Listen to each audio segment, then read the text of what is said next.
आंदोलनात सहभागी शिक्षकांचे 1 दिवसाचे वेतन कपात होणार, शासन आदेश जारी।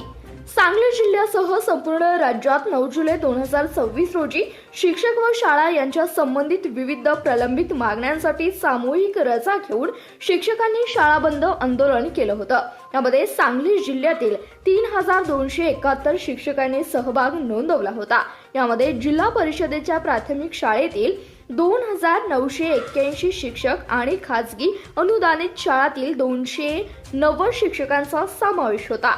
त्यामुळे जिल्हा परिषदेच्या 4043 शाळातील विद्यार्थ्यांना सुट्टी घ्यावी लागली होती। एकूण 547 खासगी शाळांपैकी 55 शाळांना सुट्टी मिळाली होती। याची गंभीर दखल शासनाने घेतली आहे आणि आंदोलनात सहभागी झालेल्या शिक्षकांवर कठोर कारवाईचे आदेश शासनाने दिले असून यामध्ये सहभागी शिक्षकांचे 1 दिवसाचे वेतन कपात होणार आहे। धन्यवाद। प्रतिनिधी फिरोज मुल्ला, CBS न्यूज मराठी, सांगली।